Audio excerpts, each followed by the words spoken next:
హల్లెలూయా.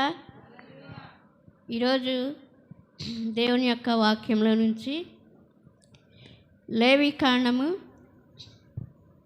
చదువుదాం. చూడండి, లేవి కాండం 20వ అధ్యాయము. లేవి కాండము 20వ అధ్యాయము 26వ వచనాన్ని చదువుదామండి. చదవండి. లేవి కాండము 20వ అధ్యాయము 26వ వచనాన్ని చదువుదాం.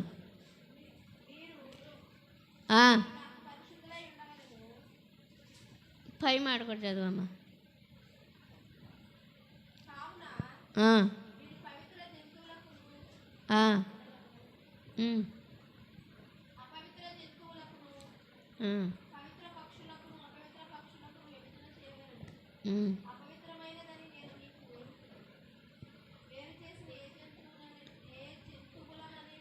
లేవి కాండము 20వ అధ్యాయము 26వ వచనం. యెహోవా అను నేను, అక్కడి నుండి చదువు. మీరు నావారైనట్లు అన్యజనులలో నుండి మిమ్మును వేరుపరచితిని. స్తోత్రం. హల్లెలూయా.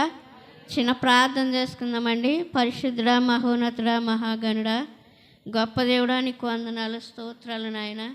ఈ రాత్రికాల సమయంలో ప్రభువా చదవబడినటువంటి లేఖనాన్ని మీరు దీవించి ఆశీర్వదించండి నాయన. ప్రతి వారికి అర్థమయ్యే రీతిలో ఈ వాక్యాన్ని వివరించినట్లుగా నాకు జ్ఞానం దయచేయండి. మీరే సహాయం చేసి మహిమ పొందుకోండి. వినగలిగినటువంటి చెవిని గ్రహించేటటువంటి హృదయాన్ని మీరు బిడ్డలకు దయచేయమని యేసు నామములో అడుగుచున్నాను తండ్రి, ఆమేన్. చదువుదామండి. లేవి కాండము 20వ అధ్యాయం 26వ వచనాన్ని మనం చదువుదాం. చూడండి.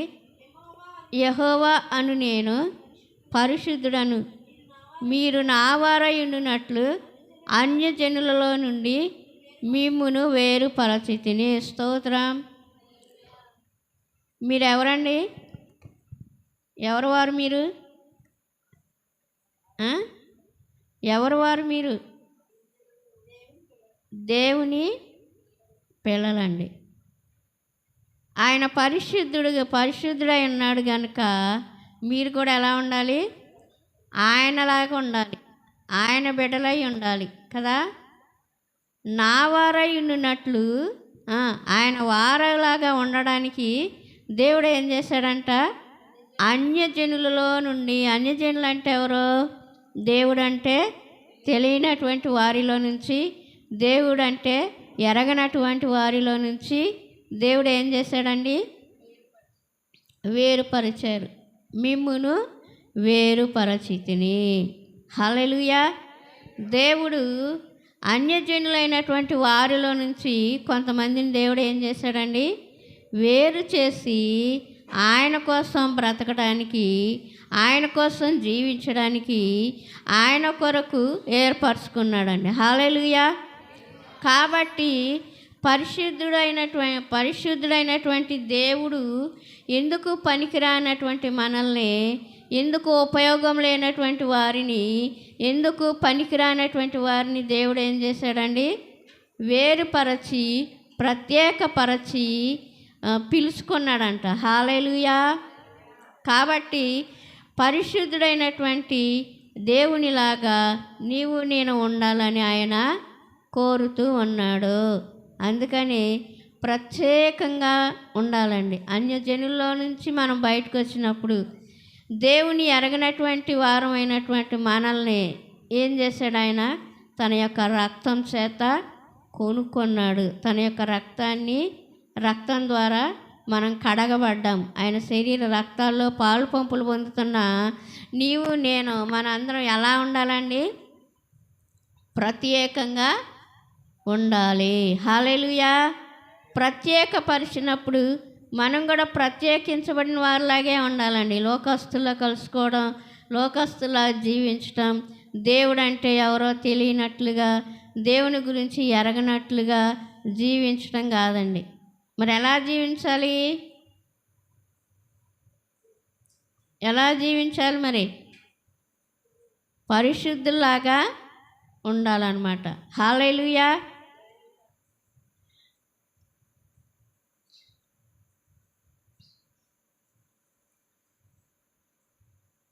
చదువుదాం. 1 పేతురు పత్రిక 1వ అధ్యాయము 1 పేతురు పత్రిక 1వ అధ్యాయము 14వ వచనాన్ని మనం చదివితే, నేను పరిశుద్ధుడనై ఉన్నాను గనుక మీరును పరిశుద్ధులై కాగా మీరు విధేయులకు పిల్లలై మీ పూర్వపు అజ్ఞాన దశలో మీకుండిన ఆశలను అనుసరించి ప్రవర్తింపక మిమ్మును పిలిచిన వాడు పరిశుద్ధుడై ఉన్నాడు ప్రకారము మీరును సమస్త ప్రవర్తన యందు పరిశుద్ధులై ఉండాలి. హల్లెలూయా. మిమ్ముని ఎలా పిలిచాడు దేవుడు? మిమ్ముని పిలిచిన వాడు ఎవరంట? ఎవరు పిలిచారు మిమ్మల్ని? సేవకుడు పిలిచాడా? ఎవరు పిలిచారు? దేవుడు పిలిచాడు. మిమ్మల్ని పిలిచింది ఎవరండి? దేవుడు. కాబట్టి మిమ్మల్ని పిలిచినటువంటి ఆయన పరిశుద్ధుడు కనుక మీరు కూడా ఏం చేయాలండి? సమస్త ప్రవర్తన యందు.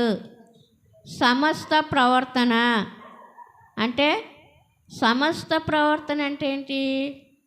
మనం ఎక్కడున్నా సరే, ఊర్లో ఉన్నా, ఇంట్లో ఉన్నా, బయట ఉన్నా, అందరితో కూడా ప్రవర్తన ఎలా ఉండాలి? మన ప్రవర్తన పరిశుద్ధంగానే ఉండాలి.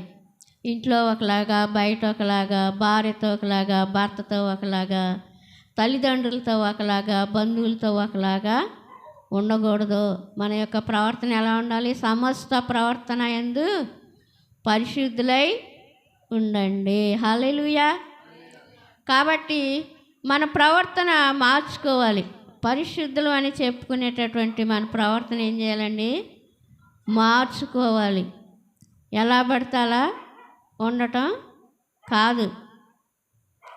పరిశుద్ధులకు తగినట్టుగానే మనం కూడా జీవించాలి. అంతేకాని లోకస్తులు కలిసిపో, ప్రతి దాంట్లో పాలు పంపులు పొందకూడదు. విగ్రహారాధన సంబంధమైన వాటిలో లోకస్తులు ఏది చేస్తే అది వాళ్ళందరూ చేస్తున్నారు కాబట్టి మేము చేస్తున్నాం, అందరూ పాలు పంపులు పొందుతున్నారు కాబట్టి వాళ్ళతో పాటు మేము కూడా చేస్తున్నాం అన్నట్టుగా ఉండకూడదు అన్నమాట. హల్లెలూయా.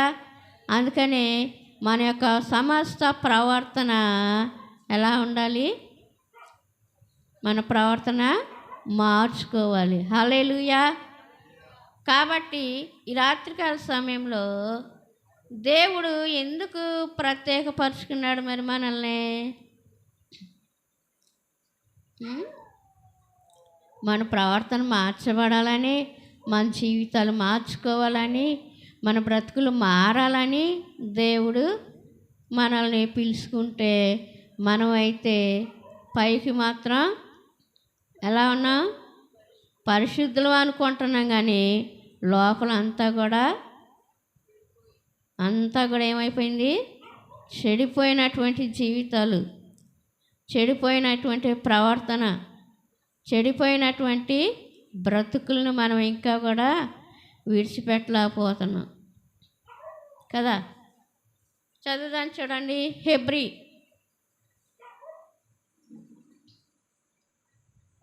హెబ్రీ పత్రిక 12:14.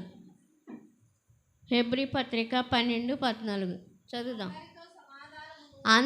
అందరితో ఎలా ఉండాలంటండి? సమాధానంగా ఉండాలంట. అందరితో అంటే ఎవరెవరితో కలిగి ఉండాలి మరి సమాధానం?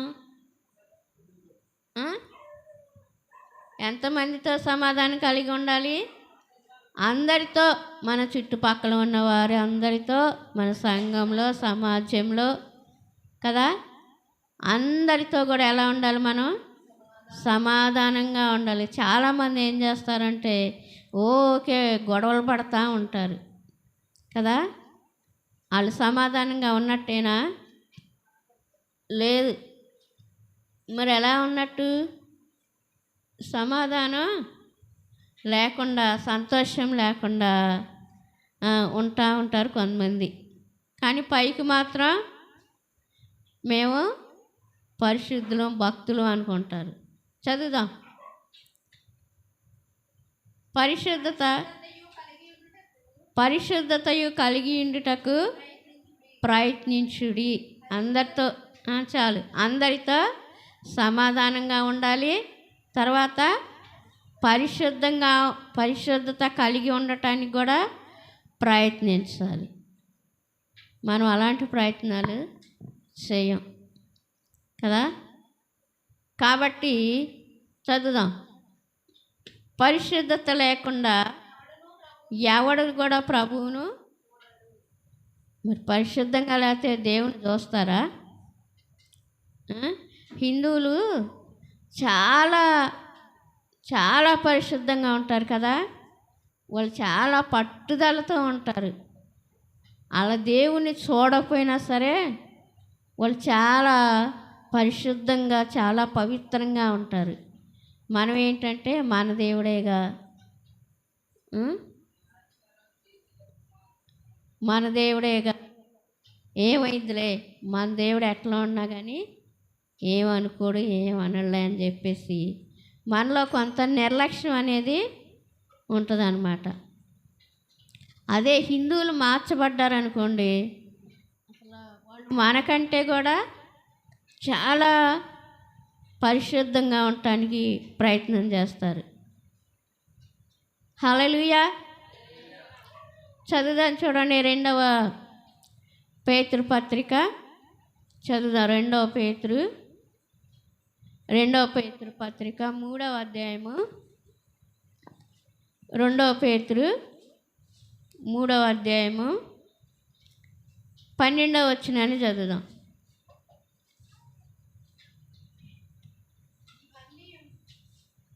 ఆ, 3వ అధ్యాయము 12వ వచనం. 2వ పేతురు చదువు.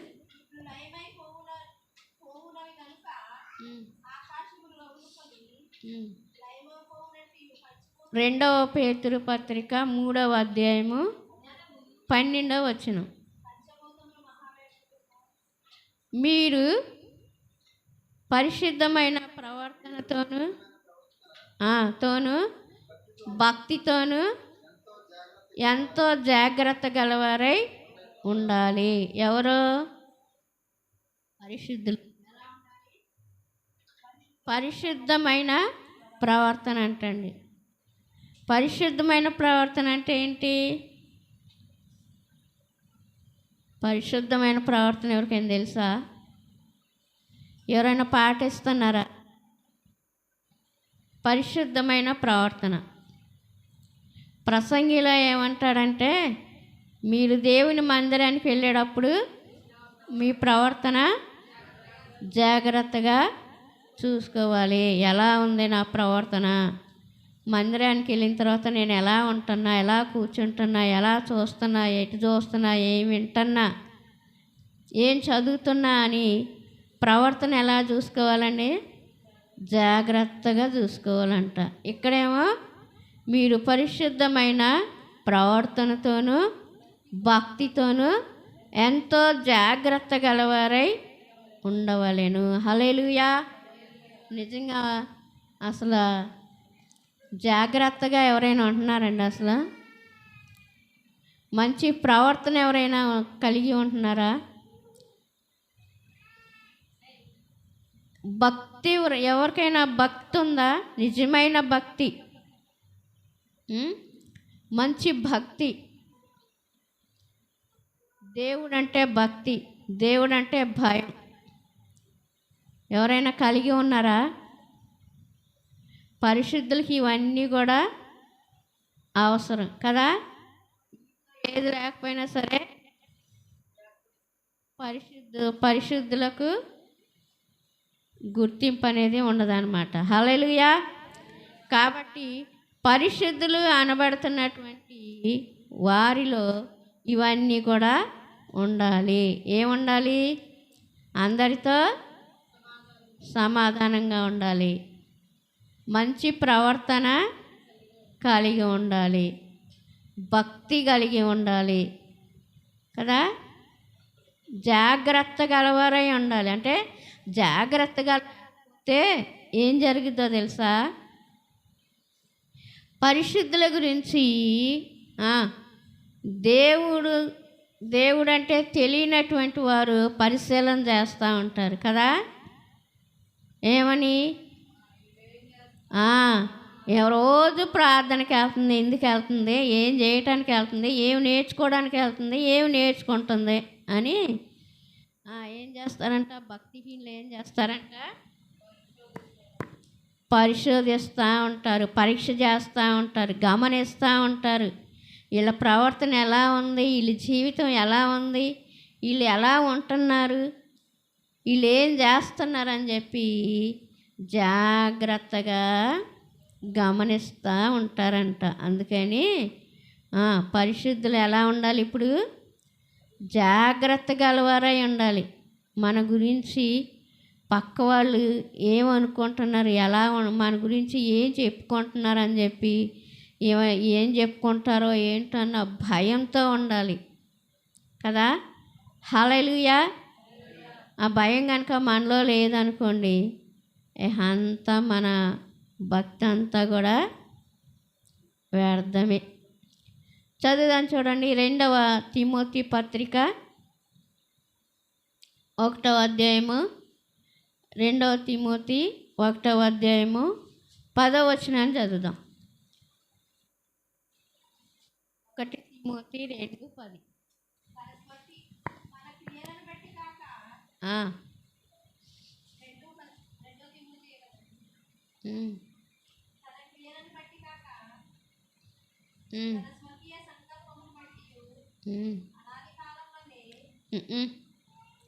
రెండవ తిమోతి పత్రిక 1వ అధ్యాయము 10వ వచనం చదువు.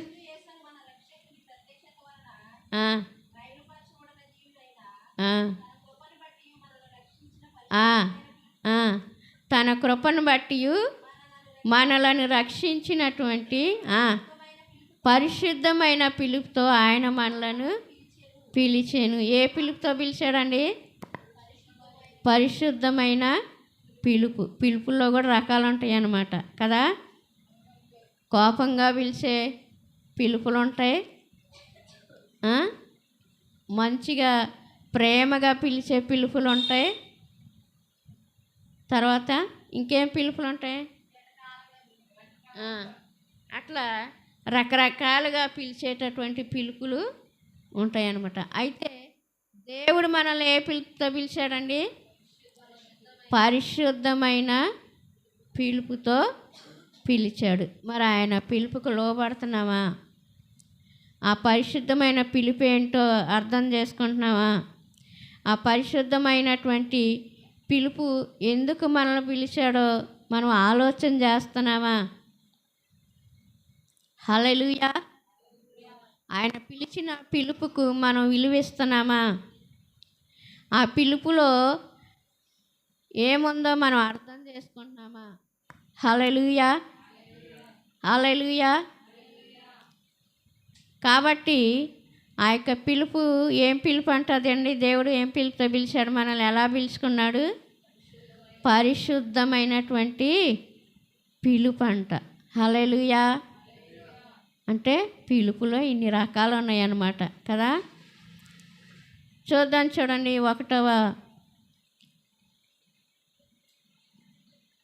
తెస్సలోనికలకు రాసిన పత్రిక 1వ తెస్సలోనికలకు రాసిన పత్రిక 4వ అధ్యాయము 7వ వచనాన్ని చదువుదాం. పరిశుద్ధులగుటకే దేవుడు మనల్ని పిలిచెను కానీ అపవిత్రులుగా ఉండడానికి పిలవలేదంటండి. హల్లెలూయా. ఆయన ఎలా పిలిచాడు మనల్ని? పరిశుద్ధులుగా ఉండడానికి. మనమైతే ఆ పరిశుద్ధతను ఏం చేస్తున్నాం? నిర్లక్ష్యం చేసి మన జీవితాలను ఏం చేసుకుంటున్నాం? అపవిత్రపరుచుకొని పరిశుద్ధమైనటువంటి జీవితాన్ని విడిచిపెట్టి అపవిత్రమైనటువంటి జీవితం కోసం మనం ఏం చేస్తున్నాం అంటే ఆరాట పడుతూ ఉన్నాం. అంటే ఆయన ఎందుకు పిలిచాడు మనల్ని? మంచిగా ఉండాలి. ఇప్పుడు పిల్లలు ఉన్నారండి, మన పిల్లలు వాళ్ళు ఎంత మంచిగానే ఉండాలని మనం తల్లిదండ్రులు కోరుకుంటారు కదా. చెడిపోవాలి, పిచ్చి పిచ్చిగా ఎలా పడితే అలా ఉండాలి అని కోరుకుంటారా? ఎలా మరి ఎలా ఏం కోరుకుంటారు? పిల్లలు మంచిగా ఉండాలి, మంచి స్థితిలో ఉండాలి, మంచి ఉన్నతమైనటువంటి స్థితిలో ఉండాలి, మంచి పేరు ప్రఖ్యాతలు సంపాదించాలి అని కోరుకుంటాం కదా. మరి దేవుడు కూడా ఏం కోరుకుంటున్నాడు? మన నుంచి పరిశుద్ధత కోరుకుంటున్నాడు కదా. హల్లెలూయా. మనం మన పిల్లల విషయంలో ఎలాగైతే మరి శ్రద్ధ తీసుకొని వాళ్ళని మంచి ఉన్నతమైన స్థానంలో ఉంచాలని ఆశపడతాము, దేవుడు కూడా ఆయన బిడ్డలు ఎలా ఉండాలో ఆయన కూడా అలాగే కోరుకుంటా ఉన్నాడు. పరిశుద్ధులు అవటానికే, పరిశుద్ధులుగా ఉండడానికే, పరిశుద్ధంగా బ్రతకటానికే దేవుడు మనల్ని పిలిచాడు, కానీ అపవిత్రులుగా ఉండటానికి మాత్రం పిలవలేదు. కానీ పైకైతే మనం పరిశుద్ధులు అని చెప్పుకుంటున్నాం, కానీ మన జీవితాలు అపవిత్రపరుచుకుంటున్నాం, మన బ్రతుకులు అపవిత్రం చేసుకుంటున్నాం. మన శరీరాలు, మన జీవితాలు, మన దేహాలు అన్నీ కూడా ఏం చేసుకుంటా ఉన్నామండి? అపవిత్రులుగా ఉండడానికే కోరుకుంటున్నాం కదా. దేవుని పిలుపుని ఏం చేసాం? మనం నిర్లక్ష్యం చేసాం. దేవుడు అంత ఇదిగా మనల్ని పిలుచుకుంటే మనమైతే ఆయన పిలుపును లక్ష్య పెట్టట్లేదండి. హల్లెలూయా.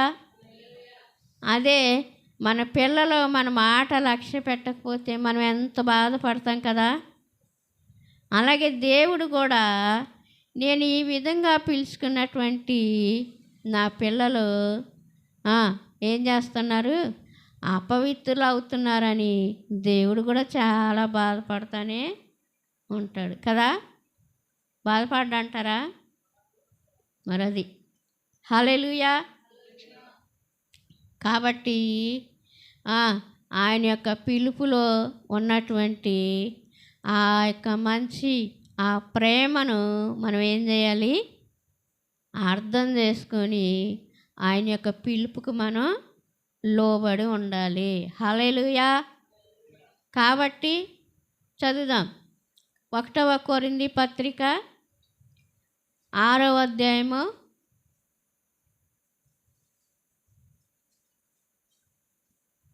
1 కొరింథీ 6:11 చదువుదాం. చూడండి.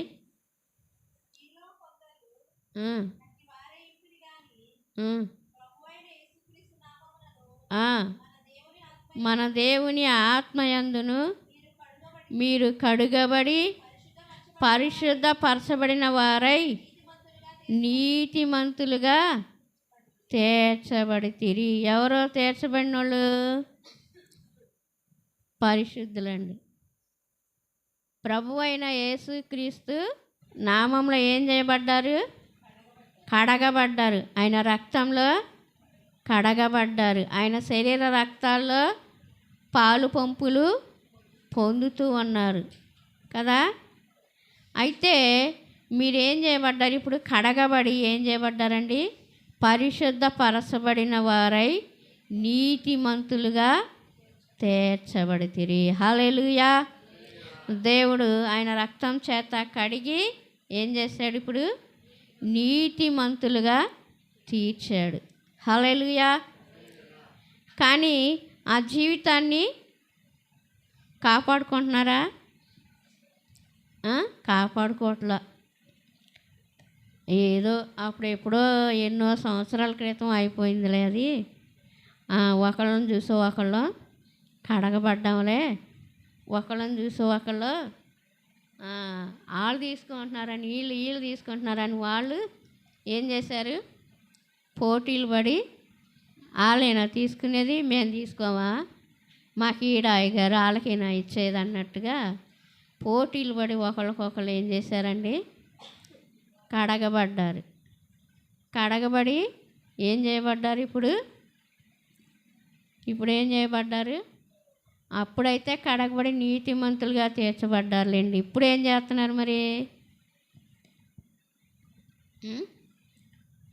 ఇప్పుడు ఏం చేస్తున్నారంటే ఆ దేవుడు ఎవరో మాకు తెలియదు, ఏదో వస్తున్నాం వెళ్తున్నాం, వింటున్నాం వెళ్తున్నాం. కానీ అసలు ఆ దేవుడు మనకు కనపడితేగా దేవుడు ఉన్నాడులే అని మనం అనుకోవడానికి కదండి. హల్లెలూయా. ఆ విధంగా ఎలా ఉంటున్నారంటే నిర్లక్ష్యంగా ఉంటున్నారు కదా. ఆ దేవుడు అంటే ఎవరో మనకు తెలీదు, ఏదో చెప్తున్నారు కాబట్టి వింటున్నాం కదా. అంతేగాని అసలు ఆయన ఎవరో ఏంటో కనుగొనేవారుగా ఉన్నారా? అసలు ఎవరు కూడా లేరండి. హల్లెలూయా. అందుకని ఇప్పుడు ఏమైందంట, ఆ యొక్క పరిశుద్ధత అనేది ఏమైపోయింది? అపవిత్రత అయిపోతుంది. హల్లెలూయా. చదువుదాం చూడండి. 2వ కొరింథీ పత్రిక 7వ అధ్యాయము 2వ కొరింథీ 7:1. ప్రియులారా, మనకు ఈ వాగ్దానములు ఉన్నవి గనుక ఏమేంటి వాగ్దానం? ఏ వాగ్దానాలు ఉన్నాయండి? చదువుదాం. దేవుని భయముతో పరిశుద్ధతను సంపూర్తి చేసుకొనుచు శరీరమునకును ఆత్మకును కలిగిన సమస్త కల్మషము నుండి మనలను పవిత్రులుగా చేసుకుందాము. హల్లెలూయా. ఇప్పుడు ఏం చేయాలంట? మనం మన శరీరానికి ఉన్నటువంటి కల్మషాన్ని, ఆత్మకు ఉన్నటువంటి కల్మషాన్ని ఏం చేసుకోవాలి?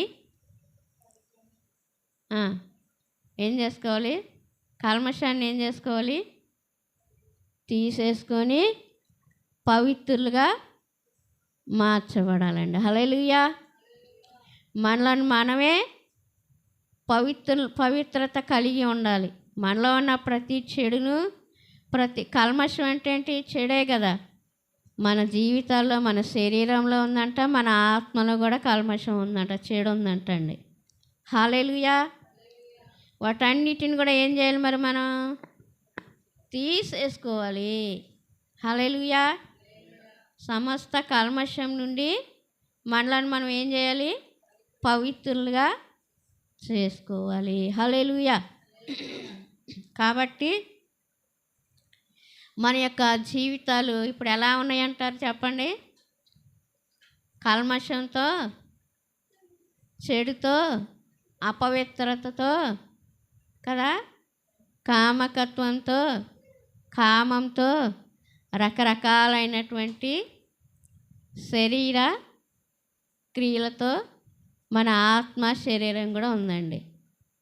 వాటన్నిటి నుంచి దేవుడు ఏం చేయమంటున్నాడు? ఇప్పుడు విడుదల పొందాలి, వాటన్నిటి నుంచి విడిపించబడాలి, పరిశుద్ధమైనటువంటి జీవితాన్ని జీవించాలి అని దేవుడు ఈ దినాన మనల్ని హెచ్చరిస్తూ ఉన్నాడు. హల్లెలూయా.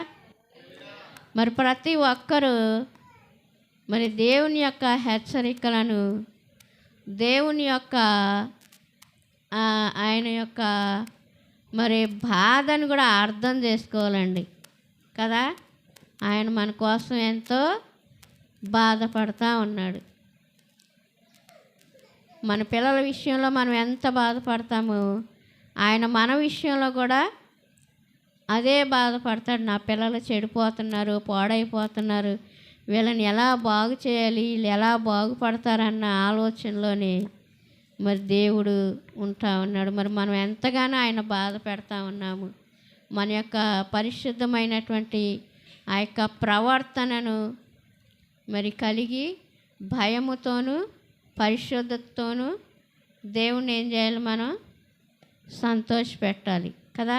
మనలో ఉన్న సమస్త కల్మషాన్ని కూడా తీసేసుకొని ఆయనతో సమానంగా ఉండేవారిగా జీవించడానికి మనం ప్రయత్నం చేద్దామండి. హల్లెలూయా.